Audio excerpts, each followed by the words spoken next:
On the 24th of June, we all woke up to find out that the world had changed.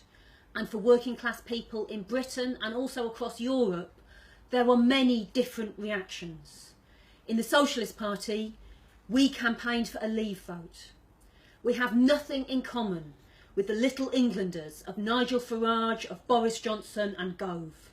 In fact, our first campaign was to oppose those people having the official status of a Leave campaign, because we knew how they'd spend the millions of pounds and the airtime that they would get campaigning in a nationalist and racist way for a Leave vote. But we opposed the Bosses EU because that's what it is.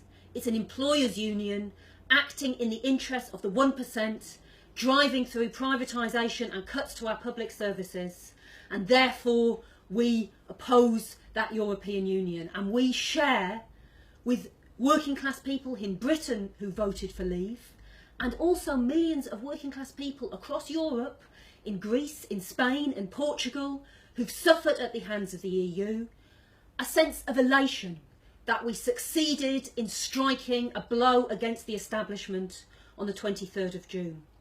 But we also understand that there were working class people, many of them, and young people who voted for Remain, and that they woke up worried about the consequences of an exit vote, worried that yet again it would be ordinary people, working class people, expected to pay the price in terms of any economic turmoil that followed an exit vote, and also worried about the danger of an increase of racism, of nationalism, of anti-migrant feeling in Britain after the referendum.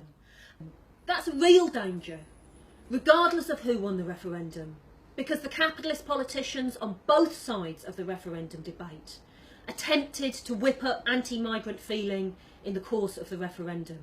And unfortunately, there was no mass independent working class position put.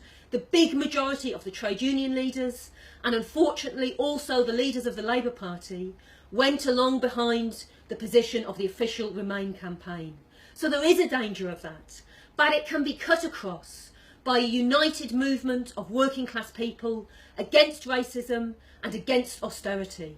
And on the question of austerity, we know Osborne, not that he's going to last long now, but Osborne said before the referendum that he would attempt to carry out a cut budget if Brexit won. And the trade union leaders now need to be clear. Any attempt to inflict new austerity on working class people as a result of the Brexit vote, or using the excuse of the Brexit vote, has to be met with a 24-hour general strike to prevent that happening. At the same time, we need to go onto the offensive and call for an immediate general election. There is nothing automatic about the right being the winners from this Brexit vote.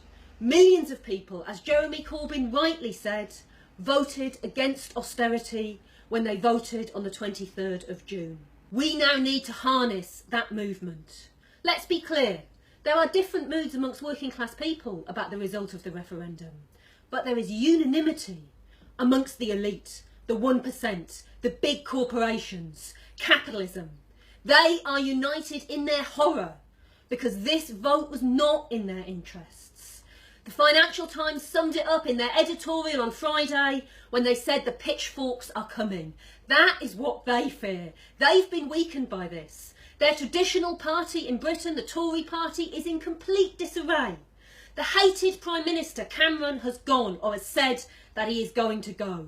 The left, the working class, now need to take advantage of that. Jeremy Corbyn should be demanding a general election, and at the same time standing firm within his own party. Because we know, for big business in Britain, the election of a left government, a government that stands on a programme in the interests of the majority, that opposes austerity, that is their worst fear.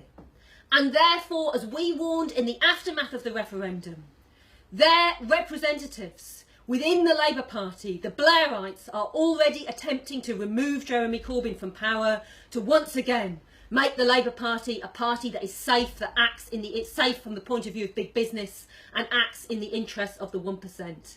There is no compromise with these representatives of capitalism possible. Jeremy Corbyn should stand firm, demanding an immediate general election and saying that he will stand on a clear anti-austerity programme. A starting point would be the programme he was elected as Labour leader on. A £10 an hour minimum wage, mass council house building, nationalisation of the railway industry and of energy. He should also expand on what he said in his election, which is that councils should stand firm against the cuts. He should make clear that no Labour council now should implement any further austerity, but should stand for no cuts budgets, which has been demanded by the GMB conference, the Wales TUC, as well as the local government committee of Unison and Unite, the major trade unions in Britain. We would say that programme will be a good starting point. We'd go further. We would say that what is needed is a full socialist programme of nationalisation of all of the major corporations that dominate our economy under democratic working class control. We will campaign for that. But if Jeremy Corbyn stands on a clear anti-austerity programme, on the things that he was elected on opposing council cuts, then that would be enormously popular. The millions of people who struck a blow against the establishment when they voted on the 23rd of June could be won to that programme. There is every opportunity for the workers' movement to capitalise on the vote that took place on the 23rd of June. But we need to get organised to do that. Regardless of how you voted in the referendum, if you agree with what we've said today in the Socialist Party on what needs to be done next, then join with us in that fight and consider joining the Socialist Party.